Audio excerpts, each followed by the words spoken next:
Hello, good afternoon, and welcome to Midday Live. I am Wendy Laya. Headlines for this afternoon. Environmental Protection Agency says it will take them 2 weeks to establish cause of mass death of tilapia in Isuchari.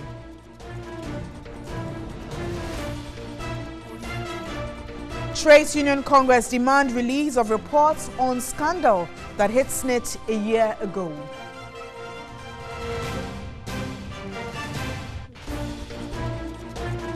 And on the foreign front, Saudi Arabia claims journalist Jamal Khashoggi was killed in a fight inside its consulate in Turkey.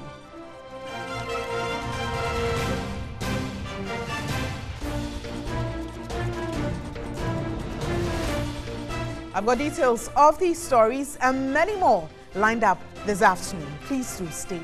And we now start with our stories. One of our headline stories this afternoon, and the Environmental Protection Agency has embarked on an evidence-finding mission to ascertain the actual cause of the mass death of tilapia at the Chinese Fujian farms at Isuchari in the Shai Osu Doku districts. Its Director of Natural Resources said the report detailing the cause will be produced in 2 weeks. The Chinese firm, Fujian Farms, has been struggling to find solution to the mass deaths of its tilapia.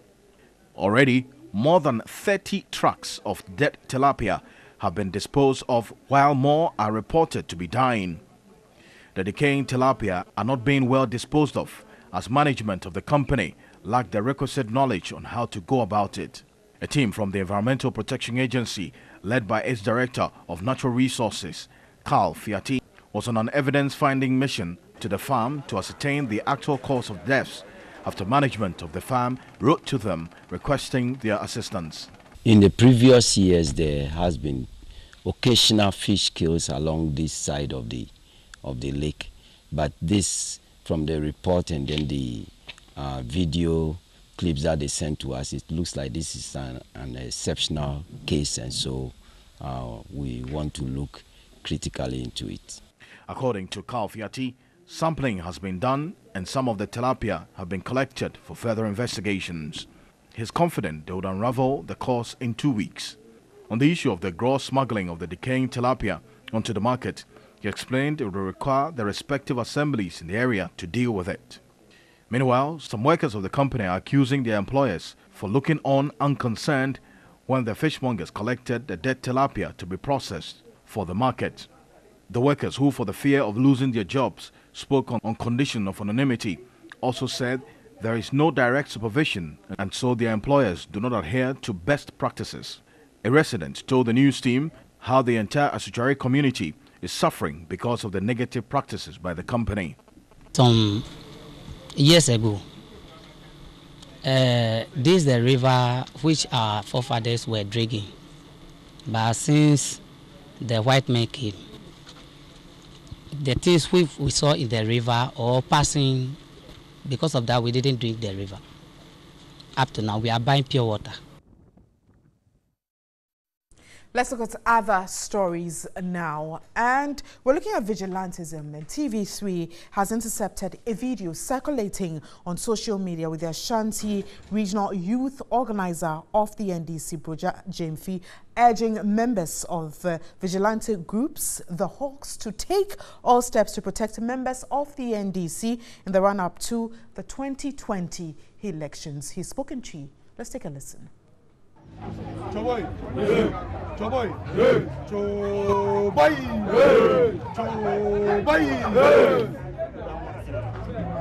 and then Yeshia, a boy, when I'm in himself, who can say that in 2020, MPP for Omar Bopobi, with the Omuranti and the Bonnie Ukruma, Omura Court, Omura Police Station.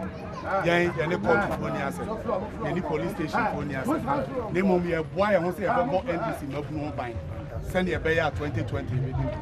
Intimation of Pranama catch them say, party no, the big Dinamu Suti will heavily rely on you for 2020. Intimation say, send me a more, Asoria, Mujina Homa party no. Party no general secretary, so then I want that page. nti ene me ka de asiso say NCC for tia omuntie nie say MPP for so tia omuntie nie because we are battle ready for 2020 nya de edi media ko to boy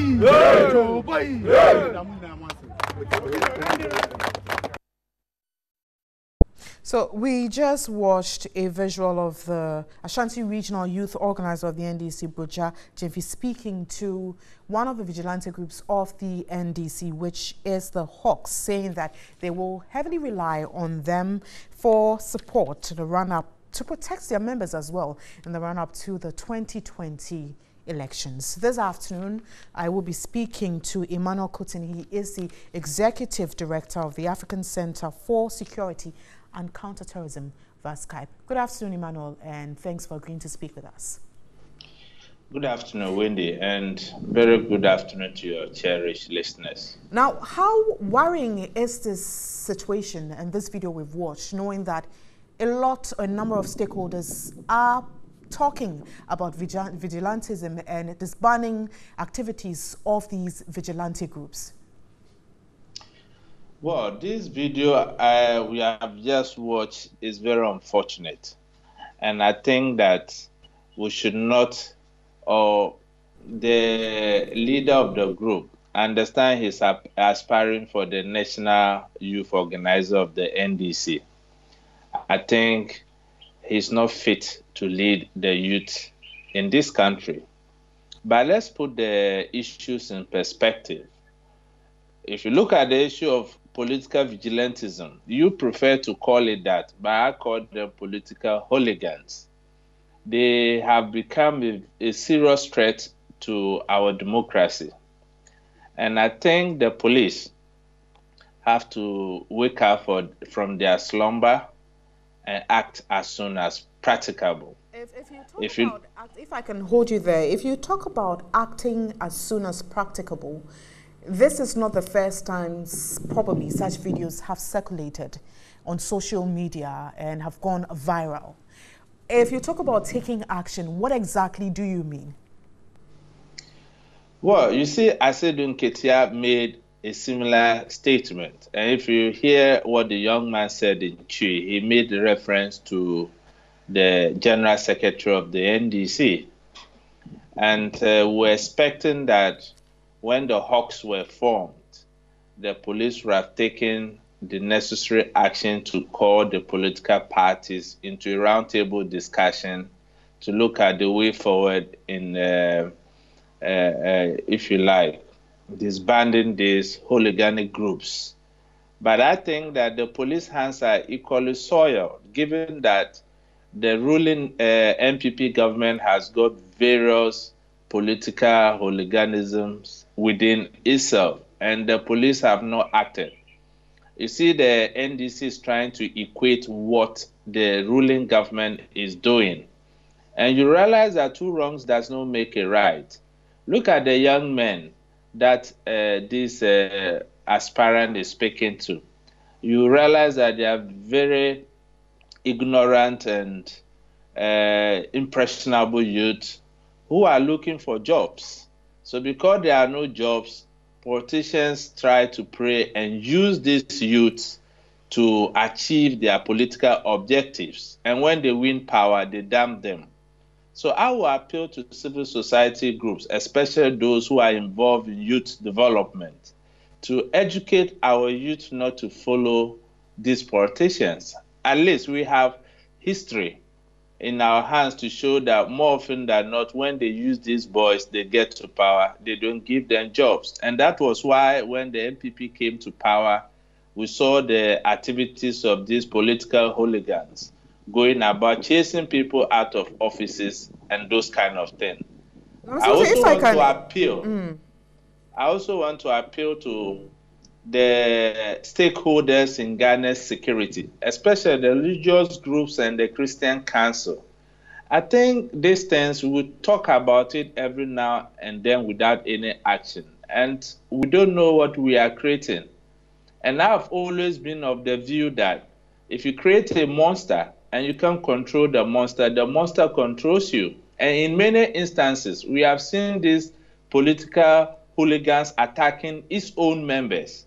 So 2020 is a crucial election, and Ghana's security cannot be put into jeopardy as a result of some of these reckless statements from politicians. Now, Mr. Kusi, before I let you go, you have admitted that we've done enough of the talking. Again, you talked about the police administration possibly failing us. The state also comes in. You've touched on civil society. And you also touched on having a practicable solution to this problem. It seems you've said this over and over again. It's just not working. It's just not working. There's been enough talk. There's been enough education. What next? Thankfully, my organization have started a campaign, Say No to Political Vigilante Groups in Ghana. Ghana's peace before 2020 and after 2020. I think we have to intensify the education and get government to reason and understand that it is in its own interest to take actions in addressing some of these issues. Take security out of the equation of our democracy, and you realize that no meaningful development can be achieved. So the earlier we start, and look, let me be honest with you. The IGP, I'm making this passionate appeal through your network. He should call the political parties to a roundtable discussion. It's like when you have a thief in your home and you have money in the house, you give the money to the thief to hold on your behalf. Throw these problems to the various political parties to come out with the roadmap as to what they think is the way in their own estimation to eradicating these things. And when it's done, you then form a committee of experts who will evaluate these reports from these political parties, call them back to a roundtable discussion, and then come out with policy statements, and then give a zero tolerance to any political party that engages in these activities. Thank you so much. Emmanuel Koten is the Executive Director, Africa Center for Security and Counter-Terrorism. You're still watching Midday Live. Let's head straight to the Bono Ahafo region, where former President John Dramani Mahama has observed the National Democratic Congress, NDC's 2016 electoral defeat was a divine arrangement orchestrated by God for a purpose. According to the former president, the defeat paved way for Ghanaians to realize the incompetence of the Akufo-Addo-led administration. Here's a report by Larry Pakwesi Moses. Addressing branch executives, delegates and supporters of the NDC at separate meetings at Kajeji, Kwame Danso and Atebu in the Bono Ahafo region, the former president said the defeat also paved the way for Ghanaians not to only appreciate the NDC, but also enable the party to take stock and reorganize to take the mantle in election 2020. Former President Mahama explains that the NDC and Ghanaians in general have learned great lessons from the 2016 electoral defeat, saying it was an NDC government that could better the socio-economic livelihood of Ghanaians. He told supporters of the party that the branch executives remain strong pillars and roots of the NDC as the party braces itself for victory in election 2020.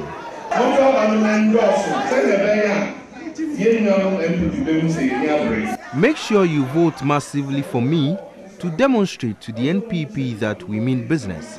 It is important to have a strong support base going into the 2020 general elections. The Bono Ahafo regional chairman of the NDC, Kojo Nyamichemafo, said former President Mahama remained the best candidate to lead the NDC to electoral victory.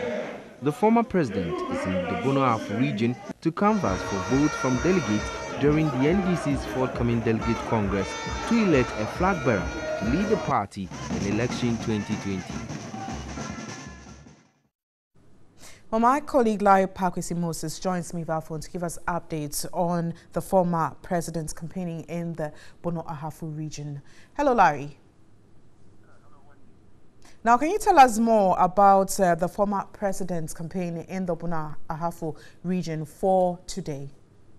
Yes, today is the day two of the visit of the former president, Mahama. to the 29 constituencies of the Bonga-Ahafo region. Currently, he just finished addressing delegates and supporters of the NDC in the Brekum West constituency here in Brekum, and we are heading towards Sampa. Addressing the delegates, he told them that it's high time they close their ranks, because he believes that closing the ranks will definitely ensure them a victory in 2020. And he believes that he's the best bet for the NDC come 2020 if the NDC really want to come back to power. So he called on them that they should go in December and vote massively for his candidature, for him to become the flag bearer of the NDC. Let me also quickly add that the former president was billed to also visit Jobo, Jinijini, and Japakrom. But because of the violent nature of the place, he has cancelled that visit to Jobo. But at Sampa, the president will definitely attend a festival before he will move to meet with the delegates and supporters of the party. Our last visit for today will be at Jinijini. That will be Brekum East constituency to end the day 2 of the former president's tour in the Bonga-Ahafo region. Thank you so much, Larry Pakwesi Moses, for that update. Away from that story, President Akufo-Addo has justified the rationale for the creation of the new region out of the Volta region, urging aggrieved factions to exercise restraint. Addressing the chief and leaders of Ketu traditional area at the Jubilee House, President Akufo-Addo insisted there's no tribal or political interest for the exercise. The chiefs and elders of 3 paramount areas such as Aplau, Kleko and Some, all in the Ketu South municipality, were at the presidency to bring to bear some pertinent challenges confronting the area. Led by the president and paramount chief of the Aplau Traditional Council, Togui Amenya Fitri V, the chiefs requested the president to intervene in the closure of various entry points along the Ghana-Togo border and improve road infrastructure, among others. Dividing the Ketu South municipality into 2, Your Excellency, will reduce the workload and ensure the effectiveness of the assemblies and other state institutions. The workload on some of the state agencies will be reduced, and the problem of the citizens of the municipality can be attended to quickly by the government agencies of the assembly. President Akufo-Addo promised to do all he can to resolve the challenges. The president used the occasion to appeal to the chiefs to urge protesters against the creation of new region out of the Volta region to remain calm. The referendum in Spain, the Catalan referendum, it didn't involve everybody in Spain. It involved just the people who were after it in Catalonia. Here, in our own country, Transvolta Togoland. Even in that vote, people in Qatar did not vote because they were part of the Gold Coast colony. It was the people in the Western Togo, northern part of Ghana, who voted in that referendum. The people in Chebi, from where I come from, they didn't vote in that referendum because it was not about them. It was about the people in Transvolta Togoland, whether or not they wanted to be in part of Ghana or be part of the new Togo. So a lot of heat is being done. Why doesn't everybody vote? The people who we want to hear out their voice are the people in the area who are demanding the autonomy. Assure the chiefs there is no tribal or political advantage in the outcome of the exercise. And many of the reasons for it are the reasons you gave for wanting the division of Ketu South. Efficiency, reducing costs, people don't have to travel all the way to go from one place to the capital. They can get a capital nearer them, efficiency of government. Those are the reasons that have led to all of these various reorganization of our country in terms of regions. So it is not, there's no tribal, there's no political plan to do this. If there was, Mr. Mahama and myself, we don't agree about many things. Why do we agree about this one? And now to healthcare. Relatives of patients on admission at the Cape Coast Teaching Hospital sleep on the bare floor on the corridors of the hospital. This is due to the absence of dedicated accommodation facility for the purpose. Here's a report by Thomas Vincent-Khan. The Cape Coast Teaching Hospital, formerly known as the Central Regional Hospital, established in August 1998, currently has a bed capacity of 400. It serves as an institution for medical science training by the University of Cape Coast. However, it is bedeviled with numerous challenges. Key among them is infrastructural deficit owing to the increasing number of its patrons. Relatives of patients on admission do not have a place to sleep and have to either travel back home or sleep in the corridors. There is no shelter for us here. It gets worse when it rains. We can't afford a hotel. We have been left at the mercy of the weather. They are appealing to government, corporate organizations, and individuals to help address the challenge, suggesting that proceeds could be used to support the hospital's internally generated funds. Meanwhile, the First Lady, Rebecca Akufo-Addo, has commissioned a 20-bed capacity mothers hostel at the hospital, funded by a renowned businessman and resident of Cape Coast, Gustav Anoche Yeboah. It is to cater for mothers whose children are on admission at the Pediatric and Neonatal Intensive Care Unit. It is this soft touch for mothers and children who find themselves in such an unfortunate situation that motivated me to put up this mothers hostel with basic facilities after witnessing the plight of several desperate mothers who hung around the hospital premises on several occasions. In her speech, the First Lady, Rebecca Akufo-Addo, stressed the need to strengthen the healthcare delivery of mothers and children and pledged her continued support to meet Sustainable Development Goal 3, which aims at reducing infant mortality in Ghana. Every year, many women die in Ghana due to pregnancy and delivery-related complications.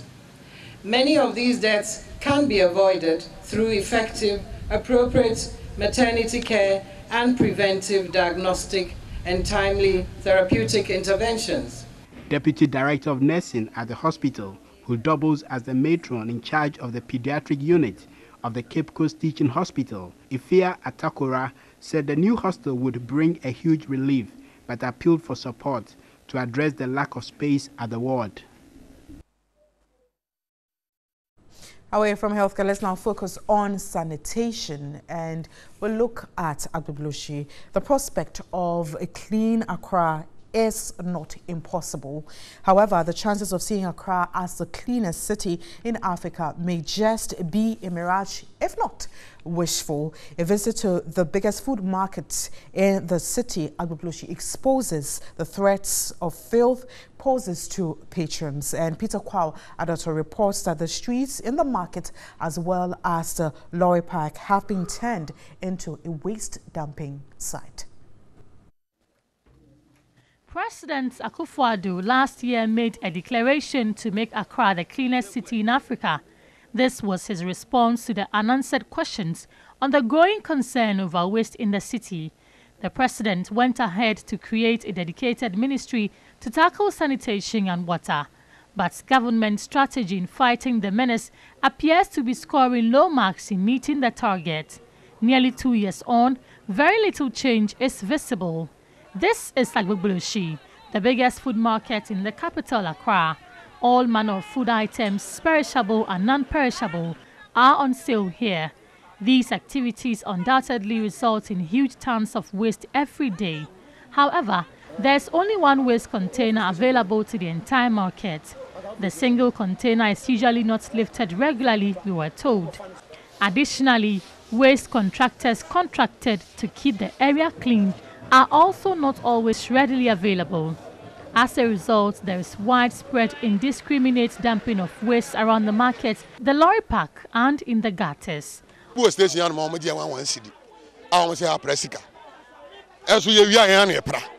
pay daily for the tidying up of the market, but we end up doing the cleaning ourselves. We also pay waste collectors to dispose of the garbage. Because the traders don't want to pay and dump refuse in the designated container, they end up littering the market. Almost every available space is littered with waste, and traders, including cooked food vendors, continue to do business close to the waste full of flies. Those tasked to clean this market do not do their work, yet they continue to collect daily waste, collecting fee from us. We need waste containers here to help arrest the situation. If the waste contractors are made to do their work effectively, these challenges will be reduced. We are aware of the dangers, but we have no choice. Our best is not enough to resolve the difficulty. Experts say it takes more than just creating a ministry or an agency to achieve the desired results. And if Accra will be cleaner, then a lot more must be done to change attitude and behaviors. And more to come this afternoon. Trades Union Congress demand release of report on scandal that hit SNIT a year ago. On international front, Saudi Arabia claims journalist Jamal Khashoggi was killed in a fight inside its consulate in Turkey.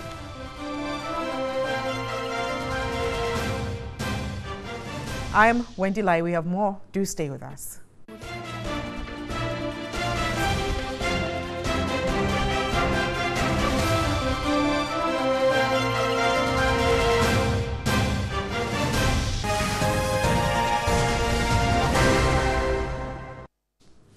Thanks for staying. For our business stories this afternoon, and the managers of the Ghana Stock Exchange, GSE, have given 3 non-performing companies till the end of December this year to improve their operations or get delisted from the exchange. Managing Director of the Stock Exchange, Kofi Yamwa, said the decision has been necessitated by the inability of these companies to improve their operations despite warnings.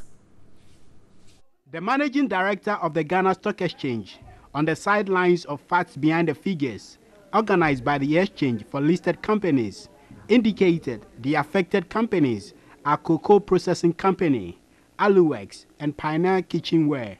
He explained getting non-performing companies off the market would boost trading activities and give other listed companies value for money. He indicated that if the financials of Pioneer Kitchenware does not improve by December, it would be delisted. We have announced information from Aluwex indicating that they are in firm discussions with an existing significant shareholder to inject new capital, i.e. to sell new shares to them, and hopefully that will correct the working capital difficulties that they've had for so long. And if that happens successfully, then obviously the company will be taken off the watch list. Taking its stand at the media briefing, Enterprise Group reported that the company in 2017 reported a total net income of 543 million cedis, having a total asset worth 1 billion cedis. The CEO, Kelly Gajepo, indicated that the company is almost through with its plans to expand the life insurance business into the Nigerian market. It's positive. Unfortunately, the market tends to view insurance as a thing which is nice to have. On that basis, whenever there's a tightening of the disposable incomes, we see that people run away from insurance. But fortunately, we're looking at a positive outcome. Our GDP growth rates are trending well. So we expect that eventually we'll also get a fair slice of that cake. The Ghana Stock Exchange in December 2017 put up the 3 distressed companies for possible delisting if their financials did not improve by the end of May 2018. However, the period has been extended to December 2018. To our business headline story for this afternoon, and the Trades Union Congress has called on governments to immediately release the SNIT report, which indicated, or indicted, I should say, the former management for misappropriation and misapplication of funds. Secretary General Dr. Yao Ba is Disturbed, the delay is generating simmering tension among the unions, which could reduce their contributions for the scheme. Dr. Yao Ban spoke exclusively to our Labour correspondent, Daniel Upoku. The Secretary General highlighted the Senate saga in the TUC's 2019 budget proposal to government. He recalled the setting up of an investigation team in 2017 to audit and verify the operations of Senate. The team identified some misapplication of funds and over-bloated contracts which angered the TUC. Almost a year on, the report has not been made public and the TUC has described it as unfair. Dr. Yaba called on government to immediately release the report for smooth industrial cooperation. Especially when the board chairman said he will bring the report to the public to see. We are expecting that to happen, and we are asking government to do that. Because you cannot come to the public to say that I'm going to give you a report and you don't. So we are expecting that government should make it public. How soon are you expecting that? I don't know how soon, but as soon as possible. They have to make it public. You know, we have also, in our previous submissions, called for stakeholder consultations. Exactly. You can bring all the stakeholders together and say, this is the review, this is the report, and we think that together we can do 1, 2, 3, 4, 5 things. In the 2009 budget proposal, the TUC again asked government to extend the pension coverage to those in the informal sector. Available figures indicate more than 80% of businesses in the country are in the informal sector, but workers in the sector have no access to pensions after they retire. This, he said, the government must take steps in enrolling them. We also need pension schemes for traders. We need pension schemes for other workers in both formal and informal economy. So that's what we are calling for specifically in this submission. So we expect that 2019, yes, we have to see concrete steps towards extending pension coverage to informal economy workers. Again, the Trades Union Congress called for implementation of daily minimum wage to raise the meager earnings of workers. Since 2013, real earnings are going down. In the public service, we have always got an increase which is below inflation. And if consistently you do that for 5 years, no wonder we are not able to grow at the rate we want to grow. We need to improve purchasing power somehow to get our economy moving in the right direction. TUC has since implored the government to consider increasing wages of public sector workers. Head of the Department of Finance at the University of Cape Coast, Professor John Gachi, has urged the Finance Ministry to provide evidence for the over 400 million revenue from the annual budgetary allocation from oil revenues in the spirit of transparency. The Public Interest and Accountability Committee, PIAC, recently accused the Finance Ministry for failing to account for the oil revenues and said it was dissatisfied with an earlier response given by the ministry. When PIAC does its work, it calls what we call validation meeting. So all the people who are affected by the report will clarify, and the things that they need to take out of the report, they do so. Now, what it means is that the Ministry of Finance has actually failed to participate in the validation process. Mind you, the Ministry of Finance is the institution, or the state institution ministry that is in charge of ensuring the implementation of the Public Financial Management Act. Speaking on Saturday's edition of New Day, former Executive Director of NSS, Dr. Michael Pesa-White, says the matter borders on good governance and urged the ministry to comply with the directive given by PIAC. In the spirit of good governance, probably shouldn't have taken a situation where PIAC would have even prompted the ministry. The ministry should have willingly done that which is required by transferring the money to where it's supposed to be, and then inform PIAC about it with the necessary evidence. Members of the MPP communications team, Eric Chum, said the ministry had responded in accordance with what PIAC requested. The issues have been addressed by the Ministry of Finance.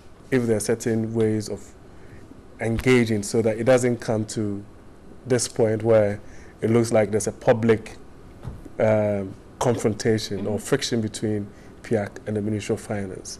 The position of the Ministry of Finance is that the monies were transferred to the STA account. But PIAC maintains it is unsatisfied with the response given by the Finance Ministry. Away from business, and let's look at some more stories. And the Northern Regional Minister Salifu Said says all is set for the construction of the multi-purpose dams to collect flood water upstream the Bagri Dam. Iva Tibuka caught up with the minister on this issue. Perennial flooding as a result of the Bagri Dam spillage after 60 years of independence still baffles Major Albert Donchebe retired. November, 2 months from now, we will be hunting for water kilometers round.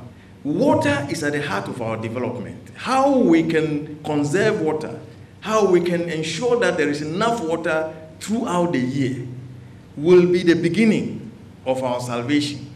Dr. Esther Ofei Abuaji says government must make bold investment in dams in northern Ghana. We know some of these potential game changers. The Pualugu Dam, for instance, not little tinkering initiatives, but bold investments. Salifu Said contends that a World Bank team is working on one of the major dams earmarked for construction.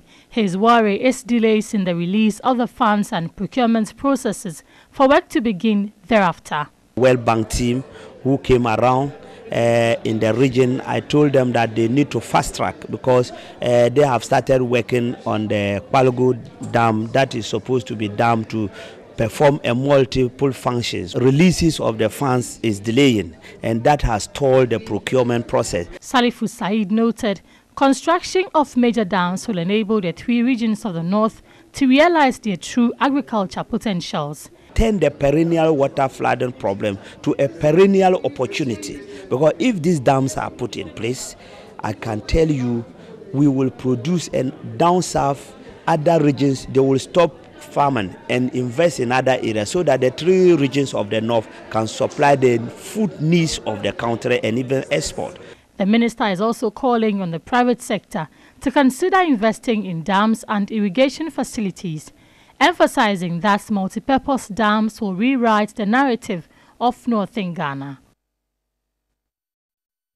You're still watching Midday Live. We have sports next with Yao Ofusulabi. Do stay with us.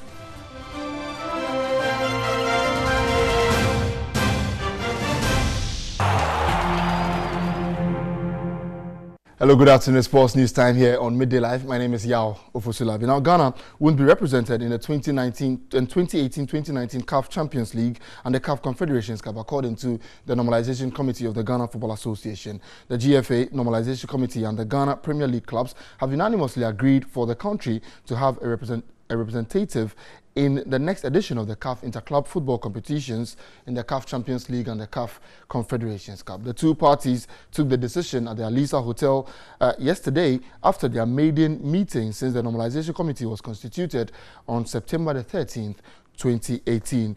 Ghana joins some other African countries like Comoros, Eritrea, Guinea-Bissau, Mauritius, Sao Tome and Principe, as well as Sierra Leone and Somalia, who will not be making an appearance at next season's competitions.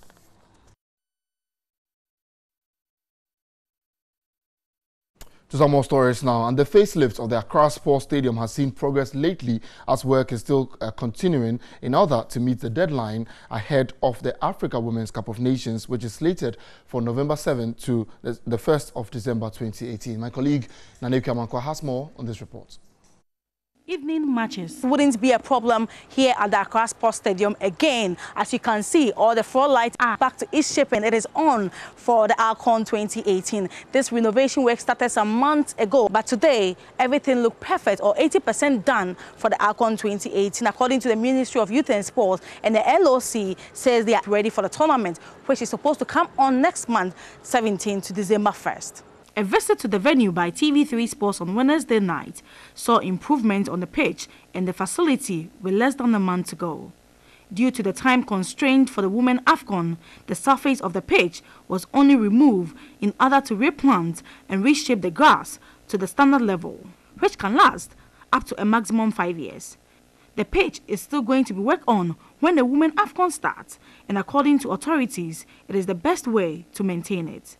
Other improvements seen at the venue were the replacement of the new LED floodlights and the scoreboard, as they were at the finishing point. In addition, the discolored chairs are being sprayed, whilst those broken are yet to replace. Aside the Accra Sports Stadium, the Elwak Stadium, the Kepco Stadium, and the Presec pitch are expected to be used for the tournament. LOC chairperson Frida Prempe is happy for work done so far. When we took over as the LOC, Accra Sports Stadium was not in this state. We've had to work together with the contractor to bring it to this level. So far, so good. We are hoping that the contractor will hand over the Accra Sports Stadium to us. We want to test the equipment. We want to take all the technical things that they're going to use. Since we'll be able to cross the 80% hurdle, I am optimistic that we'll be able to have everything done. I'm very sure, and I can assure Ghanaians that the only thing that we need from them is their support. Actually, that's my colleague Nana Kwamankwa's reports there on the facelift that Accra Sports Stadium is getting at the moment. Let's go to boxing news now. And the Ghana Boxing Authority have promised to arrest and sanction those involved in Saturday, October 13th rioting at the Bukom Boxing Arena. President of the authority, Peter Zwenes, described the occurrence as dangerous to the growth of boxing in the country. Boxing organization WBO Africa Super Bantamweight Championship between Isaac Saki and Wesiwu Mohammed on Saturday, October 13, turned violent following a third-round call by Beninois referee Adon Berti. 1 week after the incident, very little has been heard from the authorities regarding the confusion. But GBA President Peter Zwenes says steps are being taken to identify culprits to be sanctioned. The police have been furnished with video footage of the occurrences here, and we are tasking them to identify possibly the individuals involved. On our part, we shall initiate disciplinary proceedings against our licensees. He described the incident as unfortunate and preferred measures to forestall reoccurrence. We had meetings with the management of this facility. Among the measures we are taking is to beef up security. So as you can see, now you have the military police here for today's event. The WBO supervisor and president for Africa, Samir Kaptan, was equally disappointed over the turn of events. He said the referee is the final arbiter of the game, and whether his decision is right or wrong does not warrant any attack from anyone. The whole trouble came from Isaac Saki's corner. You know, being an international coach, you know the rules. You don't have to attack a referee in the ring. You wait. Then you bring the complaint to the supervisor of the fight that night. Samir Kaptan apologized to all patrons of the game who may be affected one way or the other and warned hooligans. To some more boxing stories, and the Ghana Boxing Authority will beef up security at the WBO Africa Lightweight Championship between Emmanuel Tego and Moses Indapanda Paulos at the Bukom Boxing Arena. Now, this was revealed when the two boxers weighed in and got ready for the bouts that begins later tonight. The destruction of the Bukom Boxing Arena on Saturday, October 13, is still visible for all to see. But the Ghana Boxing Authority says there are measures to deal with the challenge. We condemn in no certain terms the unfortunate events of last Saturday. Security has been beefed up. We want to assure all of you that it will be a good night of boxing, devoid of any disturbance. Organizers of the Emmanuel Tego and Moses Paulus in Dapangda of Namibia bout say they have employed the services of military and police to ensure security and safety at game venues. President of Baby Jet Promotions, organizers of the Saturday Championship, and Black Stars captain Asamoah Gyan appeal to the fans to put the incident behind them and come early to avoid rush. There are a lot of exciting bouts, so I'll encourage everybody to come and then witness the bout. Ghana boxing is picking up, and we are very, very happy for these boxers who are training so hard. Meanwhile, the two boxers have all weighed ready for battle, confident of victory. That's all the sports this afternoon here on Midday Live. There'll be more sports news in our subsequent bulletins.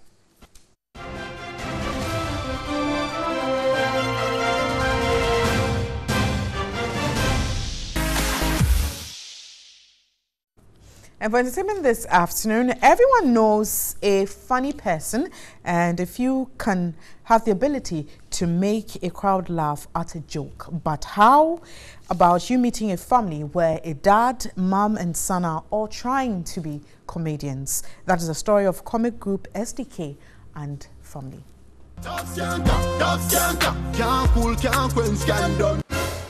A moment of silence.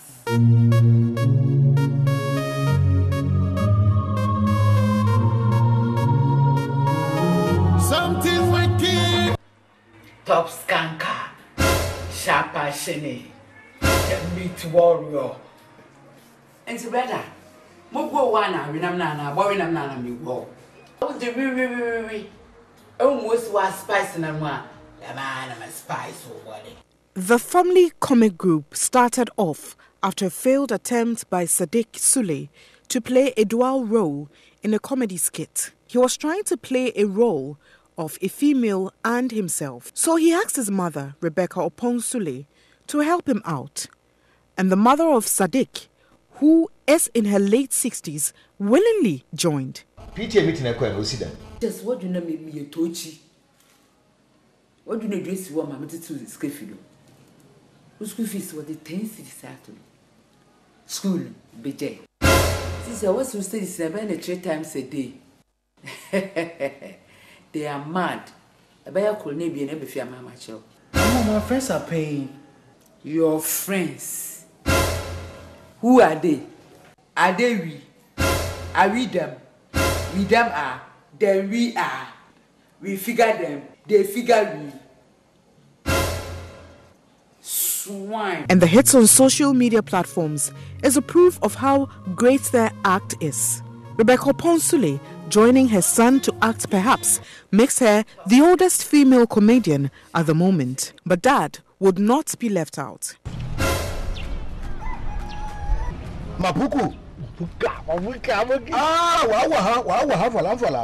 Sadiq's introduction of his parents in his kids makes his act a novel and groundbreaking act.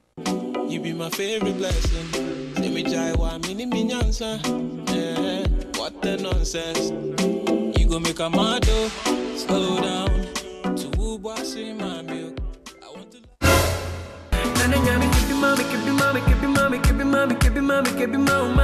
Moving wine in your cry. Characters no over near Chow ye. Darling, no mass yard. Correct. 10 over 10.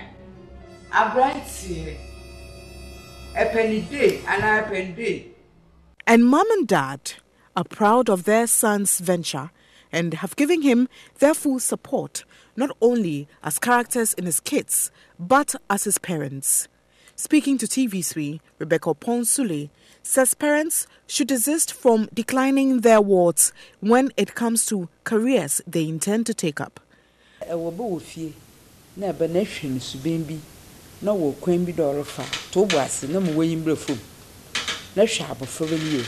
Many a times as parents, we make mistakes when it comes to careers our wards decide to take up.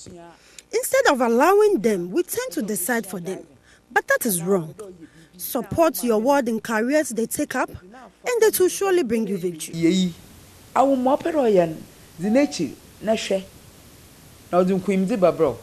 Francis Sule encouraged parents to pay attention to their ward's talents, since there would be benefits.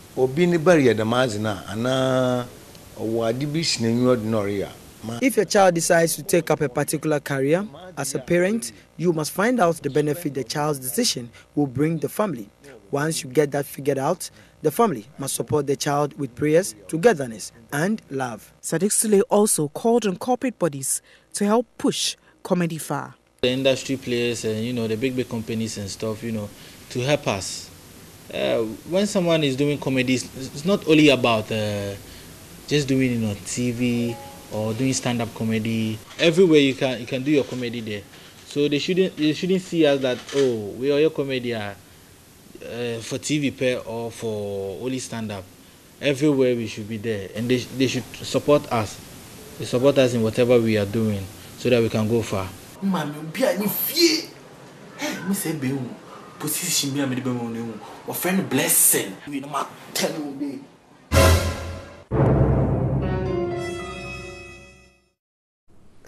Also, if you've seen those kids going viral on social media, you know it's a family thing. And that'll be all for this afternoon. Thank you so much for watching Midday Live. My name is Wendy Lai.